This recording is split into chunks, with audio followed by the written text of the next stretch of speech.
Atas, Yakanaka, Kimsatong Kimsan Comunidad Sumanaka Yakima Putewa.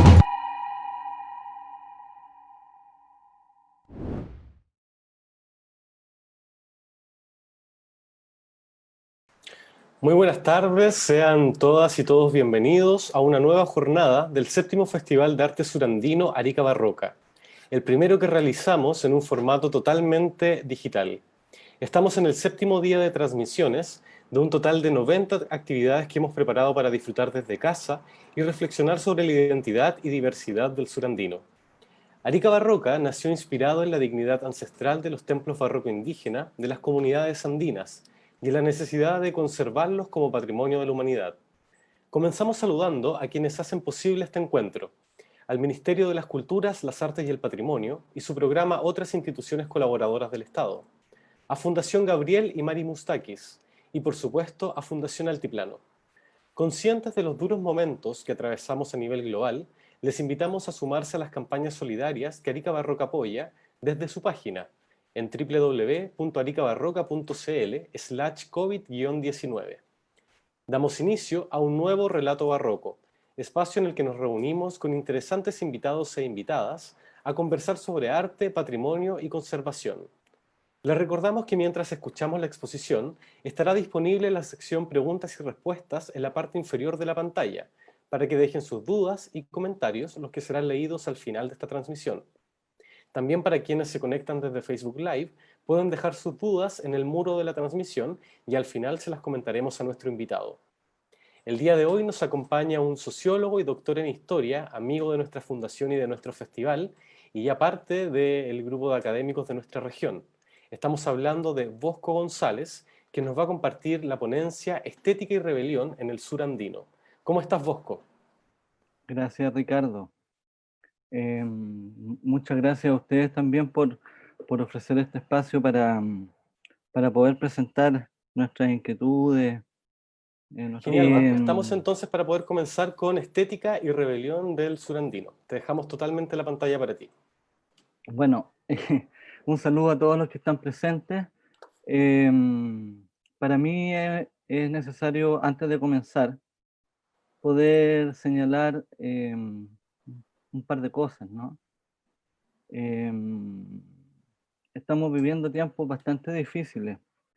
Por lo tanto, creo que hay una frase, un poema de Bertolt Brecht que creo debe anticipar una presentación en cualquier momento, cualquier presentación, digamos, en el momento que estamos viviendo hoy día a nivel mundial y nacional. Se llama Yo vivo en un tiempo de guerra, de Bertolt Brecht. Yo vivo en un tiempo de guerra, yo vivo en un tiempo sin sol. Solo quien no sabe las cosas es un hombre capaz de reír. Hay triste tiempo presente en el que hablar de amor y de flor es olvidar a tanta gente que está sufriendo dolor. Para mí era importante señalar eso, porque hoy día vamos a hablar de varias cosas que tienen que ver con el pasado, con la estética, pero también es importante acordarnos de quienes hoy día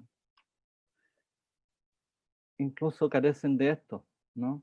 En una situación tan compleja como esta.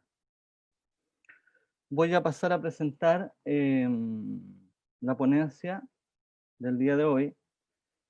Y bueno, yo le denominé Estética y Rebelión en el Sur Andino, ¿ya? Y de alguna manera una presentación que busca dar cuenta y pensar, digamos, más que señalar algunas verdades o cosas más o menos taxativas, ¿no? Respecto de la relación entre algunos acontecimientos vinculados a las rebeliones en el área andina, las rebeliones y también la violencia, ¿no? Y cómo estos acontecimientos se han expresado en distintos soportes, ¿no? En distintos medios de comunicación, en distintos espacios, ¿no?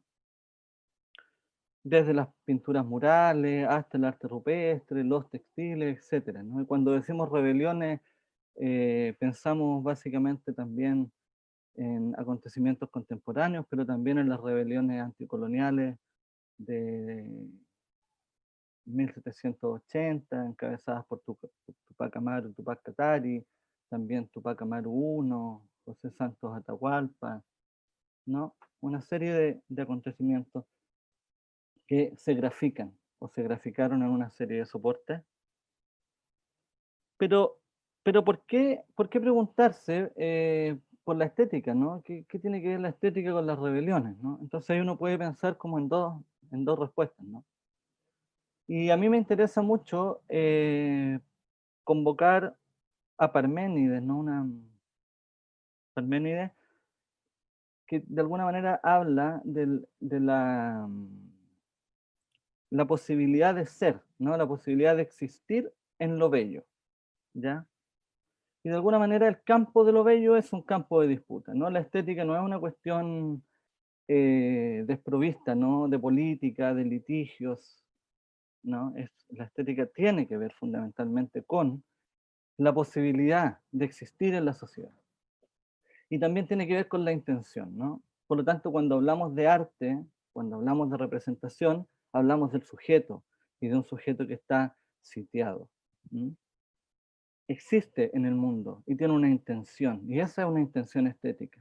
Y cuando se pinta, cuando se graba, cuando se canta, cuando se raya una muralla, etc., hay una intención detrás de eso, hay una voluntad de existir. Y es por eso que me interesó esta frase de Argueda respecto a las rebeliones andinas, ¿no? Donde nos dice, los 30 pututeros en fila hicieron tronar los caracoles gigantes. El patio fue colmándose como en una concentración militar, mientras los pututus impregnaban el aire de un aliento de batalla. Cuando nosotros revisamos las representaciones o los objetos visuales asociados a las rebeliones andinas, nos encontramos con pinturas murales, en pórticos de iglesias, con retratos, pero también está el arte rupestre, ¿no? Que es un sistema de comunicación ocupado por las sociedades precolombinas que siguió funcionando durante la colonia y durante la República y en algunos lugares también en la actualidad, que no hace referencia a otro lugar de enunciación, no hace referencia a otra intención estética.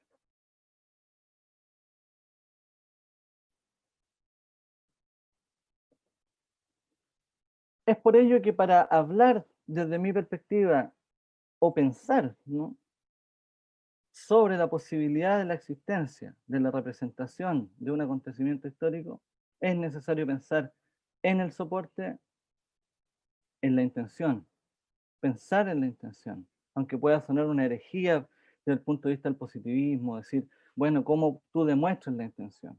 Yo quiero hacer un ejercicio también de cómo pienso la intención. Pero también esa intención tiene que ver con condiciones particulares de producción. No es lo mismo hacer un petroglifo en un lugar aislado que pintar en un templo, que es el poder, que es el espacio de la institución, ¿no? Que hoy día es lo mismo, ¿no? No es lo mismo pintar un mural financiado por una institución que rayar una muralla en una noche de toque de queda, ¿no? Son cosas totalmente distintas. Y las posibilidades que se dan para la ejecución en esos dos contextos son distintas. Entonces, cuando nosotros miramos, yo acá presento un conjunto de imágenes, ¿no?, que podríamos decir están vinculadas a los acontecimientos de las rebeliones andinas en el siglo XVIII, también en el siglo XVII, en el siglo XVI. Podríamos decir que hay dos grandes espacios de registro.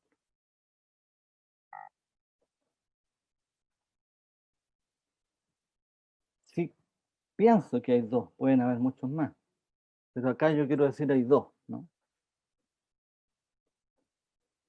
Y por un lado, para generalizar la plástica colonial, que de alguna manera grafica y expresa acontecimientos asociados a esta idea de la rebelión, ¿no? Es importante señalar que una cosa es que un objeto estético referencie un acontecimiento que dice relación con la rebelión, o con un escenario, o con una coyuntura histórica, y otra que es muy importante tiene que ver con la posibilidad de que el objeto en sí mismo sea un acto de rebelión, ¿ya? No necesariamente es la representación de, sino que también en el acto de representar está la intención de la rebelión.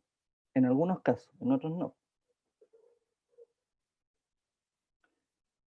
En lo que denominamos, podríamos denominar como la plástica colonial, asociada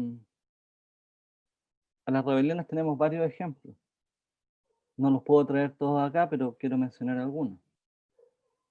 Tupac Amaru I. Podemos ver claramente cómo aparece representado en una situación posterior a su derrota política, no militar, eh, de rodillas, confesándose, ¿no? Y podemos ver en su rostro cómo de su boca, ¿no?, sale la imagen de la serpiente, de la Maru, ¿de qué? Del mal, de lo prohibido, de la idolatría. También en esa representación colonial podemos ver el demonio, la figura del demonio molesto, y también podemos ver una cruz que guía el camino de Tupac Amaru, uno también al cielo, ¿no? Porque este ejercicio de confesión. Entonces acá hay un relato que se está construyendo respecto de este personaje. Cuando vamos a Chincheros, nos encontramos con una representación donde Pumacahua, que es quien vence a Tupac Amaru, ¿no?, en el siglo XVIII, en las rebeliones de 1700, del siglo XVIII, ¿no?, aparece también graficado como un puma sobre la figura de un dragón. Y la figura del dragón tiene relación también con la presencia de lo demoníaco. Está Pumacahua venciendo aquello que es la herejía, ¿no?, que es Tupac Amaru II. Es la rebelión de Tupac Amaru que está haciendo Pumacahua, quien vence, se está poniendo por sobre Tupac Amaru. Y también es posible ver cómo aparecen en estas representaciones personajes que participaron, ¿no?, en los acontecimientos de la rebelión. Y acá podemos ver con claridad indígenas o personajes asociados a las tropas de Tupac Amaru con ondas. En la escritura, en los documentos coloniales, no está ausente la idea de que los combatientes tupacamaristas portaban, digamos, ondas, entre otros instrumentos.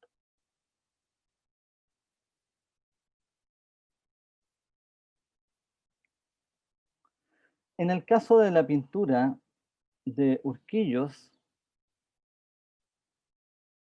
también podemos observar la figura abajo de la Virgen, ¿no?, donde Pumacahua, el gran vencedor, está sobre Tupac Amaru investido como un dragón asociado a la figura del mal, a la figura de la idolatría, con Pumacahua arriba graficado como un león. Y bueno, acá más cerca, ¿no?, nos encontramos con el caso de Parinacota, donde está la escena del juicio final, y acá podemos observar cómo, según la interpretación que hace Chacama, que posteriormente también va a recoger Pereira con Sepúlveda y otros en otro artículo, la presencia de Tupac Amaru con su sombrero alado, ¿no?, con alón, pero también está con dos caras, una cara mirando a un sujeto nativo, vamos a decir local, indígena, y con otra cara mirando a un sujeto con una vestimenta española con mayor claridad. Entonces la figura de un Tupac Amaru de tres caras, ¿no?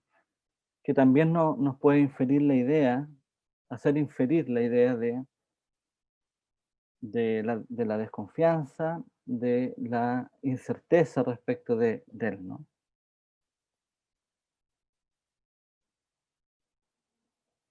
Acá se grafica con claridad este concepto de las dos caras, ¿no? Pero dos caras donde hay un Tupac Amaru que está mirando a dos sujetos distintos, uno con un sombrero que tiene apariencia de ser indígena y otro con un sombrero con alón.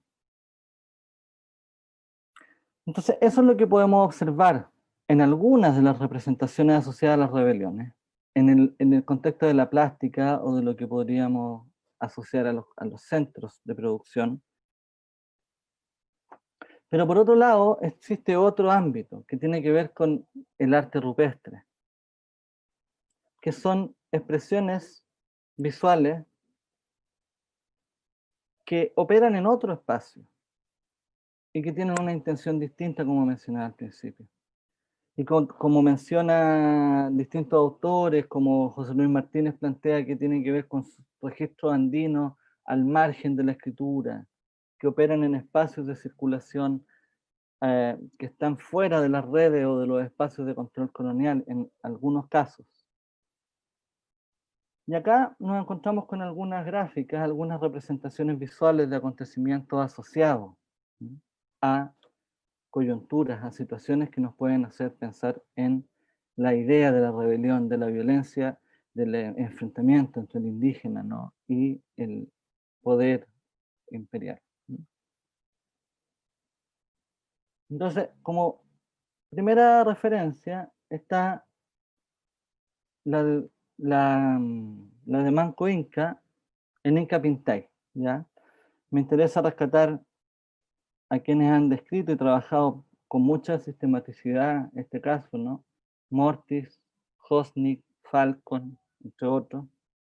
Y lo que podemos ver ahí, en esta peña, se representa o se señala que se habría representado la figura de Manco Inca. Y Guamán Poma nos dice, se fue huyendo con sus capitanes y llevó indios al pueblo de Tambo, y allí edificó muchas casas y corredores y ordenó muchas chacras.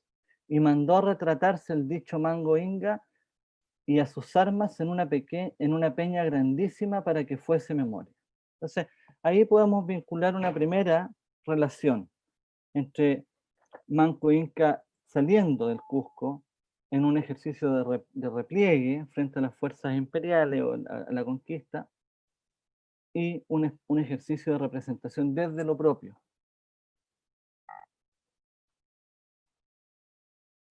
Después nos encontramos con otro caso en Quilcaya, Ponce, donde podemos observar la presencia en el arte rupestre de tropas y que de alguna forma portan elementos asociados a las rebeliones andinas. En el texto Ponce se referencia a ello de igual manera. Podemos ver los instrumentos de viento, podemos ver los soldados sobre los caballos, podemos ver las banderas, el instrumento y el sombrero también con alón.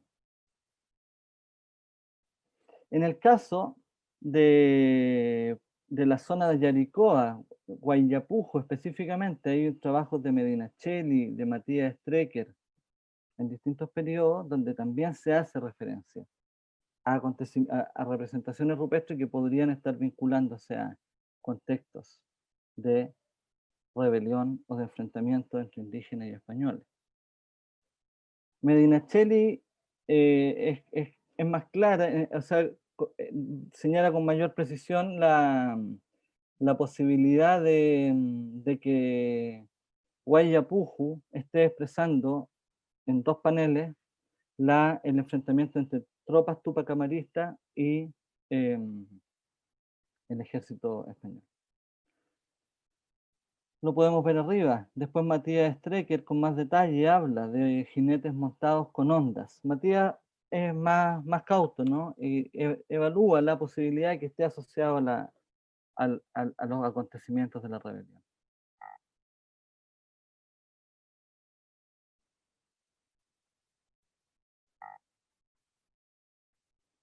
Y ahí nos podemos dar cuenta de aspectos muy específicos, ¿no? Incluso proyectiles desplazados desde las ondas.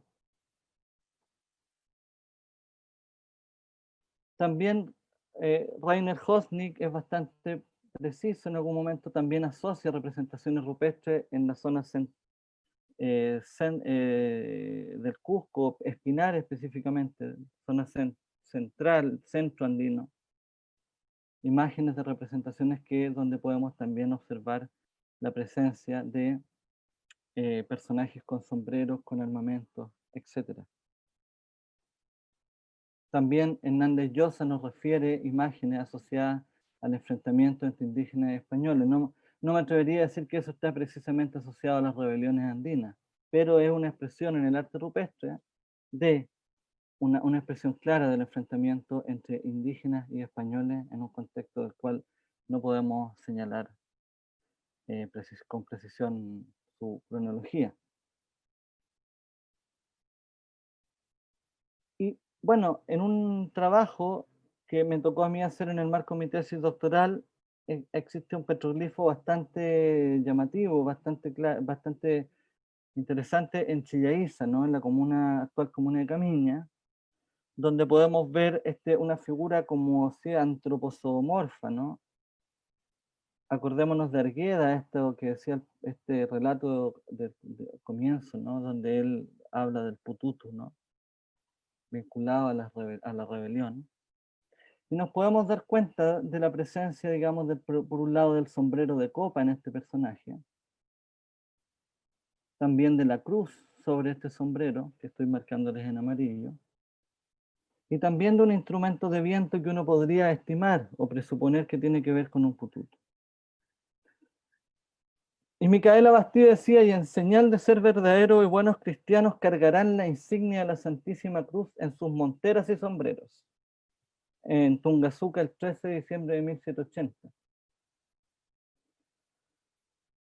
Y respecto al instrumento, que también lo veíamos en el caso de Quelcaya, Tupac Amaru habría hecho marchar a la gente del pueblo de Tungazuca al son de tambores y pututos, dice Valcárcel.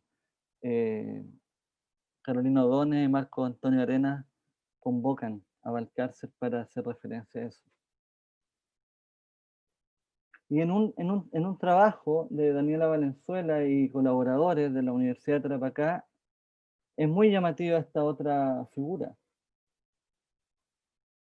A todo esto está publicado en la página de la universidad, donde también podemos ver la presencia ahí de un antropomorfo con un sombrero, talón,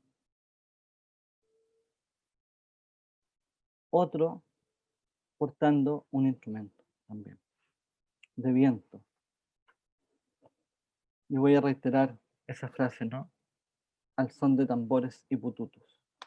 Pareciera ser que esta imagen nos podría también evocar una situación asociada a acontecimientos de las rebeliones andinas.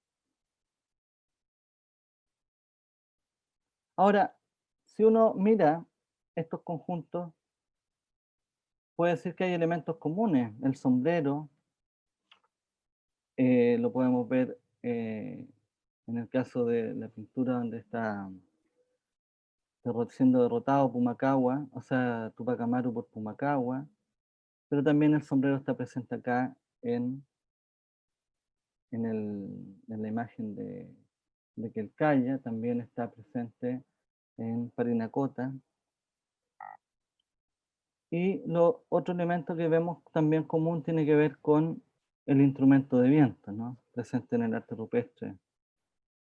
Ahora, podemos decir, bueno, hay cosas en común, pero el problema estético no tiene que ver con estas cosas puntuales, ¿no? Con estos detalles específicos, tiene que ver con, como decía al principio, con la intención.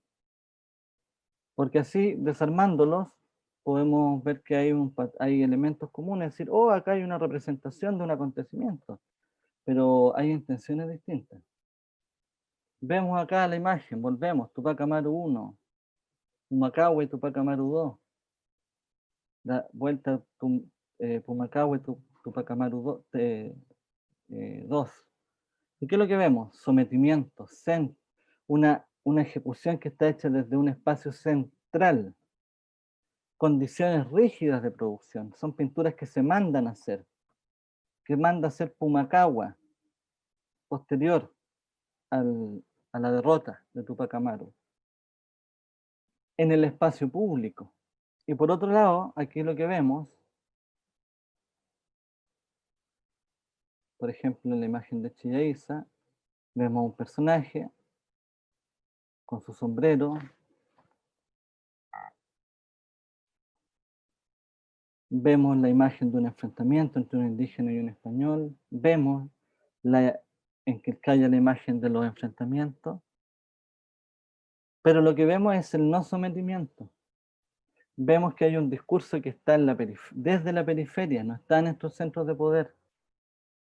Vemos la posibilidad de que hayan estado asociados a condiciones flexibles de producción y en espacios discretos, en espacios de acceso restringido, no espacios abiertos, digamos, a la interpretación, a la vista, digamos, del otro. Entonces, de alguna manera, hay una cuestión que tiene que ver con una intención distinta.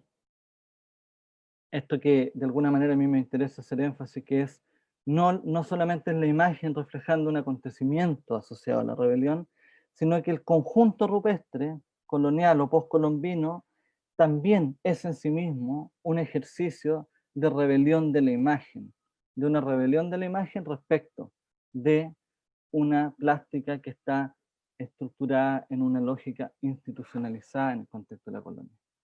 Y que hoy día, sin lugar a dudas, nos permite pensar el periodo colonial desde otra lógica, desde otro lugar, que tiene que ver con el lugar del discurso local, de la cultura propia, de las culturas indígenas, de los pueblos originarios, y en ese sentido un desafío enorme para todos los investigadores y muchos que han estado pensando en cómo, desde hace más de 20 años, Martínez, Arenas, Strecker, Taboada, etcétera, muchos, cómo estos registros rupestres nos permiten acceder a la posibilidad de un discurso, a un discurso vinculado a una exterioridad del poder colonial, a un discurso donde hay una intención, donde de alguna manera se puede jugar la posibilidad de que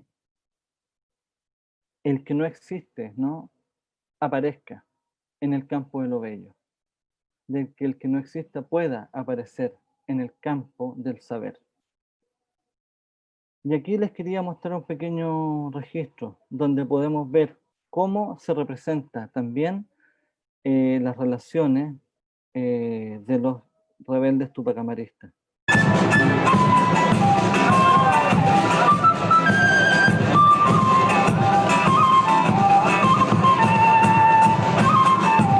Esos aplausos para los profesores de esta institución que saludan también. Ahí están sus profesores saludando.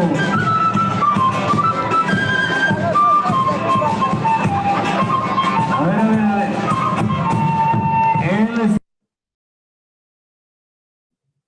Y eso. Muchas gracias por escuchar este conjunto de pensamientos. Y quedo atento a consultas, preguntas. Muchas gracias, Bosco, por esta presentación y abrirnos a estos temas que resultan súper interesantes de mirar en el contexto en el que estamos, ¿no? Comprender además que estas rebeliones y estos movimientos vienen de tiempos ancestrales en nuestros territorios y que son parte también de nuestras memorias más colectivas. Queremos compartir contigo algunos mensajes que nos han ido llegando, preguntas que están en el chat, que están en nuestras redes sociales. Te agradecen mucho las personas por tus palabras. Te mandaban saludos desde San Bernardo y desde otros lugares de Chile. Y estamos ya con nuestra compañera Daniela Segarra desde el panel de producción del festival para que nos pueda compartir algunas preguntas. Ahí estamos iniciando el contacto con Daniela para que nos pueda compartir estas reflexiones. ¿Estás por ahí, Dani? Hola, ¿cómo estás, Bosco, Ricardo? Hola, Dani. Hola Daniela, ¿cómo te va? Muy bien. Voy a ir con la primera pregunta. ¿Cómo se refleja hasta hoy una estética de protesta? Bueno, efectivamente, eh, si miramos los acontecimientos de de las últimas 5 décadas, ¿no? Sin ir más lejos, existen formas bien particulares de expresar acontecimientos de la historia del mundo andino. Existen formas de representación de la experiencia de Sendero Luminoso en Perú. Eh, También vemos ciertas lógicas de continuidad o de relación, digamos, entre las manifestaciones sociales, ¿no? Que se pudieron ver en Bolivia antes del ascenso de Evo Morales, la guerra del agua, la guerra del gas.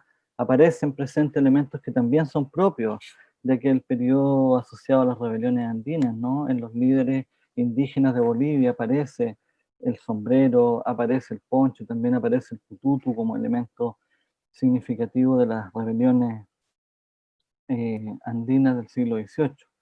No me atrevo a señalar que hay una relación directa, ¿no? Y que hay existe una posibilidad de explicar aquello, ¿no?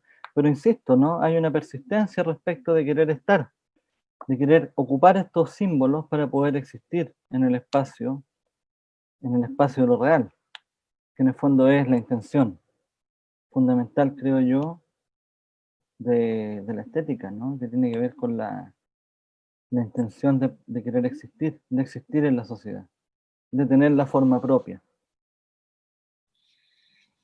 Aquí Amapola Cortés nos dice, muchas gracias por la presentación. Me gustaría saber si conoces la datación aproximada de las pinturas rupestres que mostraste. La verdad es que las pinturas que mostré y algunos grabados, como es el caso de Chillaíza y Zapagua en el noroeste argentino, la mayoría de los autores, incluso las que me ha tocado trabajar a mí, que están asociadas a Camiña, al Norte Grande, por gran parte de los autores están asociadas más bien iconográficamente a contextos asociados a las rebeliones, ¿ya? Pero no existen trabajos que permitan señalar desde el punto de vista eh, de la empírico, ¿no? De que el pigmento esté asociado a tales años precisamente.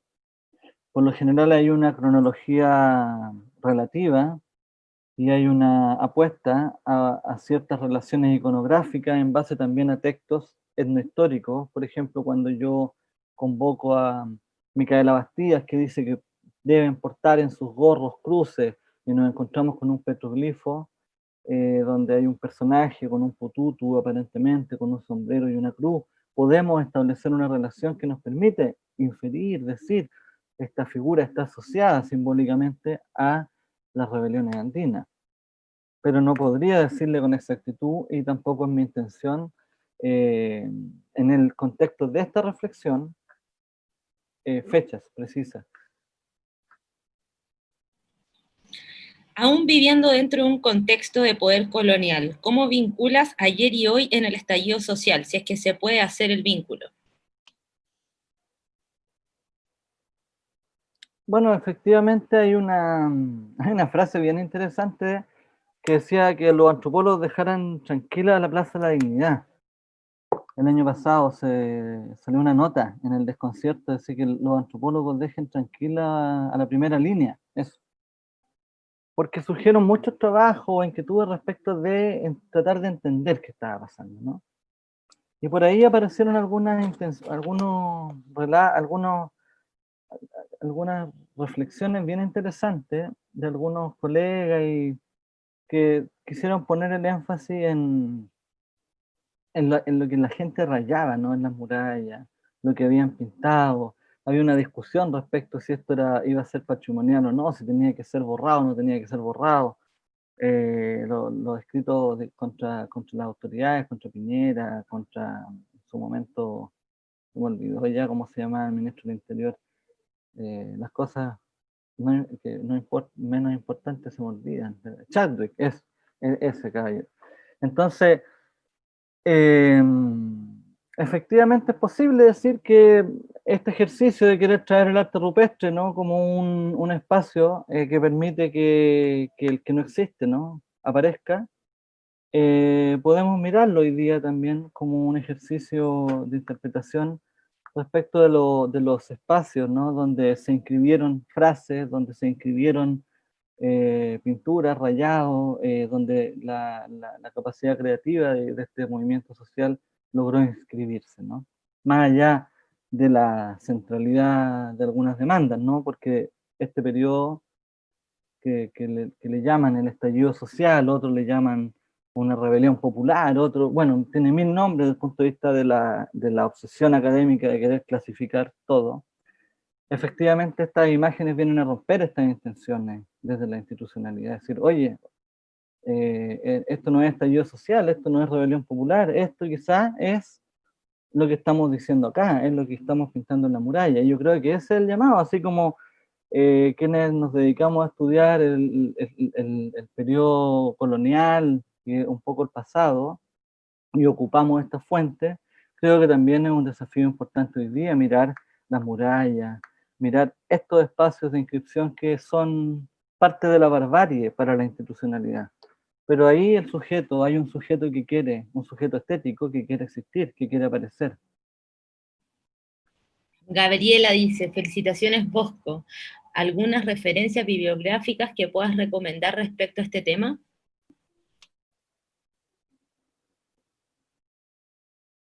José Luis Martínez, escrito andino al margen de la escritura,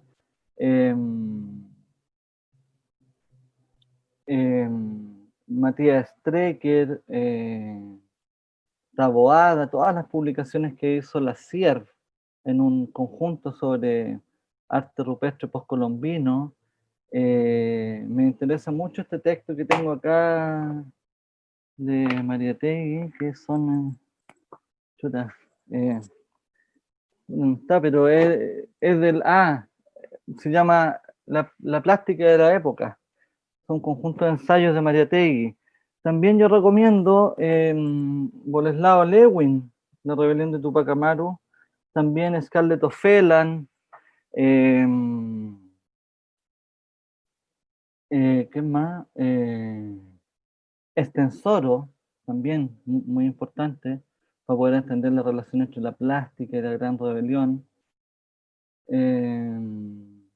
Pero sin lugar a duda también me interesa mucho para pensar el problema estético, Husserl, y también Dussel. Yo recomiendo mucho revisar la propuesta de Dussel respecto a una estética amparada en este sistema, ¿no?, de pensamiento que él propone, que es la filosofía de la liberación. Vamos con la última pregunta, es de una compañera de nosotros de Fundación, diseñadora. Carolina pregunta por sitios recomendados para visitar donde poder registrar este tipo de imágenes. Como les comentaba, en el caso de Camiña, está Chillaiza, en el caso de Perú, en la zona de Puno, Yaricoa, los textos trabajados por Medina Cheli y Strecker, Caravalla, también en Alto Loa hay un trabajo interesante de Gallardo sobre los jinetes sagrados del desierto, y un trabajo, comentaba hace poco, de Valenzuela, respecto de un geoglifo muy sugerente, que puede estar haciendo referencia a las rebeliones.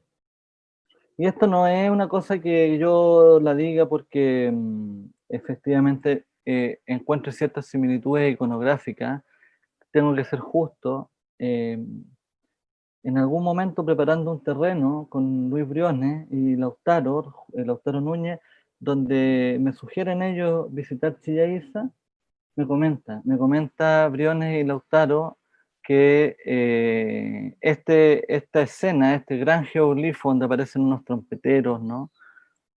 Con sombreros en el sector de Guatacondo, en la quebrada de los Pintados, podría estar haciendo referencia a eso, por allá por el año 2014. Y es muy bueno que ahora salió publicado y está en la página web de la Universidad de Tarapacá este texto, que se llama Guía Práctica Ilustrada de Arte Rupestre de la región de Tarapacá, y ahí con el Ministerio de la Escultura, y ahí efectivamente en la última página está, o sea, en la última parte está la representación de este grabado, o sea, de este geoglifo no lo encuentro, pero un geoglifo de una magnitud importante. Pero lo pueden encontrar en la página web del Museo Arqueológico de San Miguel de Azapa. No lo pierden. Justo cuando quiero mostrarlo se me pierde, pero este es el texto. Pero está en PDF ahí en la web de la UTA. Muchas gracias, Daniela, muchas gracias a todas las personas que nos acompañaron en esta transmisión acá en Zoom y también a quienes se conectaron a través de Facebook Live. Y por supuesto también muchas gracias, Bosco, por acompañarnos hoy día, traernos estos temas y estar acompañándonos también en Arica Barroca 2020. Gracias, Ricardo, gracias a todo el equipo por organizar estos eventos que en estos tiempos también son muy necesarios.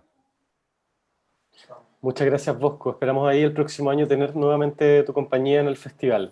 Y a quienes nos están escuchando, les invitamos para que nos acompañen hoy a las 18:30 en la transmisión del taller Artesanía Andina con nuestra compañera de acá del festival, Carol Carrasco.